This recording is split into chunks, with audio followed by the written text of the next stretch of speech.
Dacă ai venit în Austria la muncă și ai luat copiii cu tine, sau dacă ai de gând să vii aici și vrei să iei cu tine copiii sau copilul, ai cu siguranță o grămadă de întrebări referitor la școală, grădiniță, educația în Austria. Sper să vă fie de folos materialul meu în care voi vorbi despre cum înscrii copilul la școală, despre ce așteptări să ai, atât din punct de vedere al costurilor, cât și din punct de vedere al stresului pe care școala copilului îl va aduce în viața ta pe lângă stresul serviciului pe care l-ai tu. Nu în ultimul rând, sunt niște lucruri pe care ar trebui să le știi tu ca părinte și să le spui copilului tău, pentru că îl vor ajuta foarte mult. Va avea un parcurs lin pe acest drum al școlii. Așadar, materialul acesta este despre învățământul în Austria, de la grădiniță până la studii superioare. Eu sunt Rareș din Viena și pentru acest material am stat de vorbă cu profesori din sistemul de învățământ austriac, cu părinți, atât austrieci cât și români, și m-am documentat de pe calculator. Pe internet am citit tot ce scrie în site-urile oficiale ale Ministerului Învățământului, ale guvernului austriac. Pe de altă parte, am avut șansa ca să fiu ales în comitetul părinților, în Consiliul Părinților din școala unde învață copilul meu și am o experiență destul de recentă și actuală, pentru că eu, când m-am mutat aici în Viena, am adus cu mine un copil care începuse clasa 0 în București, în România, și care acum trece clasa a 7-a în Austria. Cum înregistrăm copilul la școală? Este un link. În acest video, în descrierea acestui video, este un link în care va trebui să introduceți codul poștal al domiciliului în Austria, locul în care locuiți. Fără acest pas, nici nu are rost să încercați să înregistrați copilul în sistemul de învățământ. Nu există cost de așteptare, nu există liste. Rezolvați prima oară domiciliul, rezolvați apoi asigurările sociale. Pentru fiecare din aceste două lucruri am făcut un video tutorial care vă explică ce aveți de făcut și abia apoi mergeți cu copilul ca să-l înregistrați la școală. Și hai să vedem cum funcționează acest link pe care l-am pus în descrierea acestui video. Să luăm ca exemplu situația în care un român se mută în Linz, unde există deja o comunitate foarte mare de români care muncesc acolo. Ai pus codul respectiv, îți deschide și îți indică că este Magistrat Linz. Faci click pe website-ul Magistrat Linz, apoi Bildungsschule și într-un final ajungi la Direcția de Educație Locală, unde ai persoană de contact, adresă de e-mail, număr de telefon și adresa fizică unde eventual poți ca să mergi personal. Hai să luăm în calcul varianta în care vă mutați în Viena. Trecem codul Bezirkului Favoriten, unde locuiesc cei mai mulți români care sunt în Viena. Ne trimite către MA11, este magistratura 11. Avem datele, contact, adresă, exact același lucru. Vă recomand ca să sunați sau să trimiteți un e-mail și să stabiliți o întâlnire, să cereți un appointment, un termin. Da? Dați în acel e-mail date despre copil, adresă, vârstă, clasa din România, orice documente aveți le puteți atașa, vor scurta procesul, iar când mergeți la acea întâlnire, în afară de faptul că va trebui să luați copilul cu dumneavoastră, eu vă recomand următoarele: să fiți punctuali, să fiți prezentabili, bine îmbrăcați, să încercați să fiți amabili și răbdători. Dacă faceți lucrurile astea, funcționarul acela public garantat va face tot ce poate ca să vă ajute să găsiți un loc într-o școală cât mai bună și cât mai potrivită pentru situația personală și particulară în care vă aflați. Dacă copilul este preșcolar, aveți acces la creșă, dacă e mai mic de 3 ani, sau la grădiniță, dacă este mai mare de 3 ani. Sunt linkuri în descriere pentru fiecare din aceste două categorii. Costurile depind de land, încă o dată. Austria este o federație, diferă reguli, diferă chiar anumite denumiri ale instituțiilor. După cum ați văzut, costul este 0, spre exemplu, în Viena. În Niederösterreich sau Oberösterreich costurile sunt 0 doar pentru prima parte a zilei. Dacă copilul rămâne și după amiază, va trebui să plătiți. În Tirol, spre exemplu, 66% din costuri sunt decontate de către stat. Aceste cifre, aceste date se pot modifica. Eu public materialul acesta în iulie 2022. În momentul în care aveți domiciliu, intrați pe internet și veți găsi detaliile exacte, sau în momentul în care mergeți la acea întâlnire veți afla exact absolut toate condițiile. Dacă copilul este în școală, clasele 1-4 va merge în Volksschule, dacă este mai mare de clasa 4 va merge ori în NMS, Neue Mittelschule, ori în AHS.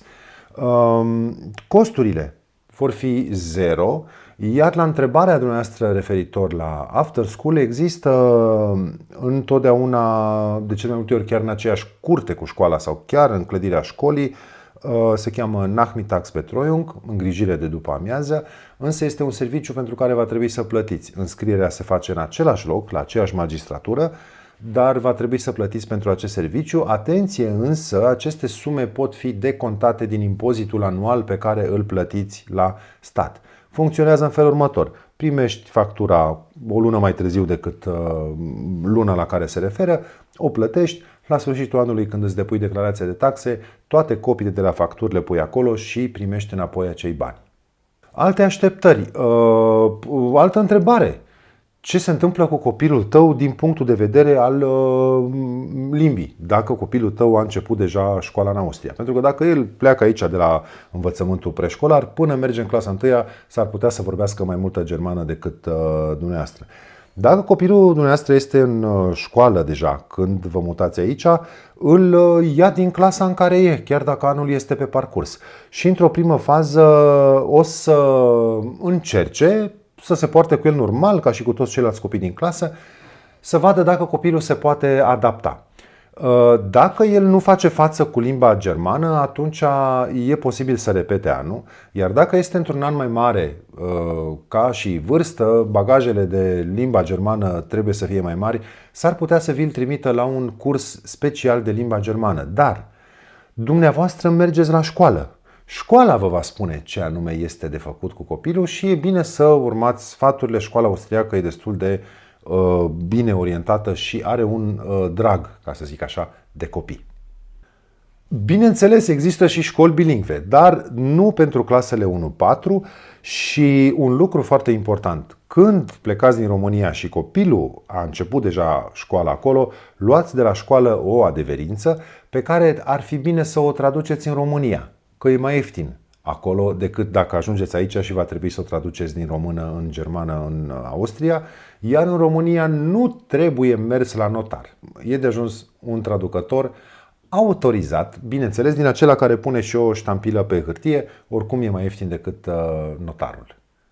Dacă copilul e preșcolar, ar trebui să știi următoarele, că poți să-l dai la grădiniță sau la creșă sau poți să alegi să nu îl dai la grădiniță sau la creșă, dar e obligatoriu ca începând cu 5 ani să meargă ori la grădiniță într-o clasă pregătitoare pentru școală, ori chiar la școală în clasa 0. Unele școli din Austria au clasa 0 în structura lor, iar apoi, dacă un copil a împlinit 6 ani până pe data de 31 august, este obligatoriu să înceapă școala din 1 septembrie. Legea este foarte strictă aici în Austria, trebuie să știți asta. Aș vrea să vă mai spun ceva foarte important. Lucru pe care l-am promis la începutul videoului, lucrurile pe care tu ar trebui să le știi și să le explici copilului tău înainte ca să înceapă școala, ca să-i fie ușor și să-i fie bine. Să te aștepți că, în special în orașele mari, într-o clasă de 20-21 de copii vor fi 5 sau 6 austrieci. Copilul tău trebuie să învețe să fie tolerant cu copiii de alte naționalități, cu copiii care au o altă culoare a pielii și cu copiii care au o altă religie. De asemenea, este foarte important să evite orice formă de violență, atât fizică cât și verbală. Ambele pot aduce suspendarea din școală, ambele pot aduce niște note un pic mai mici decât ar putea să ia copilul tău, iar despre influența notelor în sistemul de învățământ austriac vă spun imediat.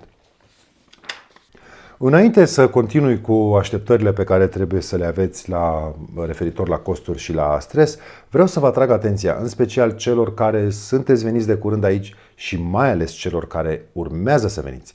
Pe canalul meu este un material făcut cu un doctor în psihologie care vorbește despre ce anume se întâmplă în sufletul copiilor a căror părinți pleacă să lucreze în străinătate. A copiilor care îi însoțesc pe părinți și a copiilor care rămân acasă. E un material pe care vi-l recomand din suflet. Dacă chiar vă pasă de copiii noastre, merită văzut. Nu vă spune nimeni ce să faceți, dar sunt niște lucruri pe care trebuie să le aflați.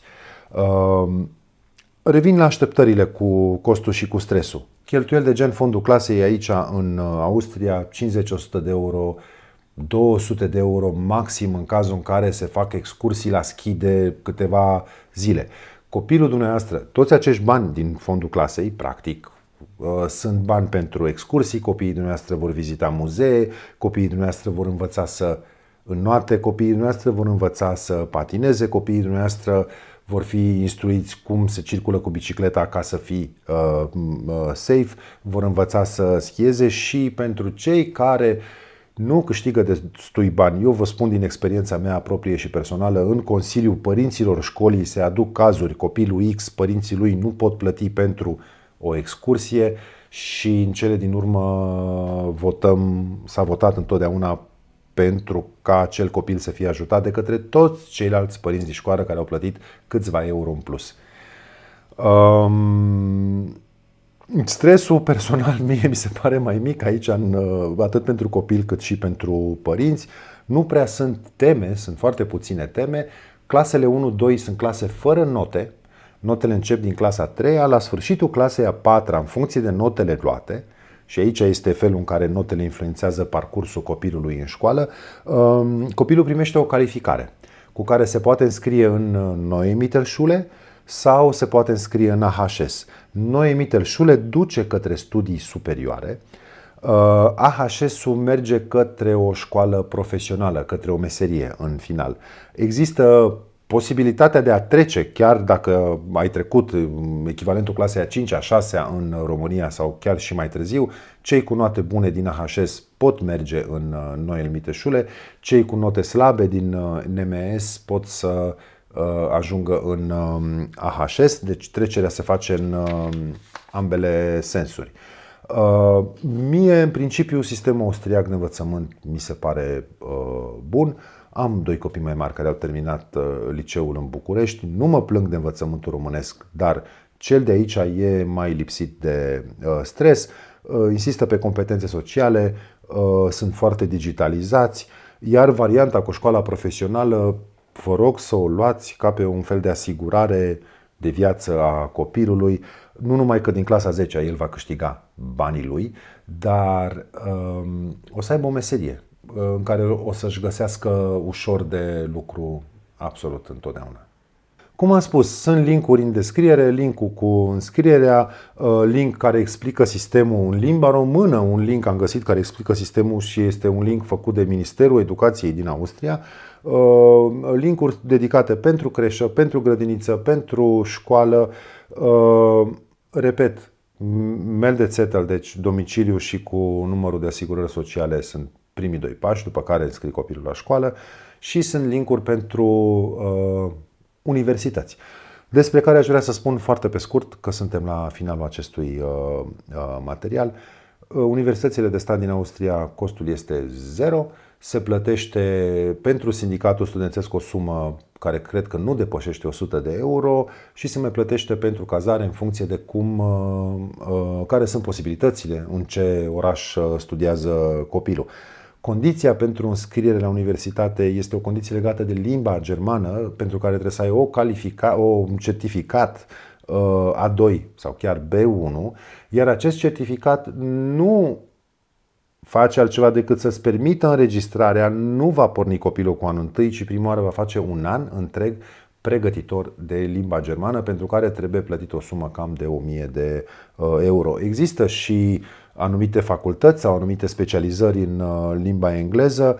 Oricum, toate universitățile, facultățile publice din Austria sunt foarte bine cotate la nivel european, iar eu, din ce am văzut aici și din ce am stat de vorbă cu câțiva tineri români studenți aici, pot să spun că viața de student în Austria este destul de cool. Asta a fost, sper să vă fie de folos. Eu sunt Rareș din Viena și până data viitoare când ne vedem, vă salut și vă doresc toate cele bune. Acest proiect este realizat cu sprijinul Departamentului pentru Românii de Pretutindeni.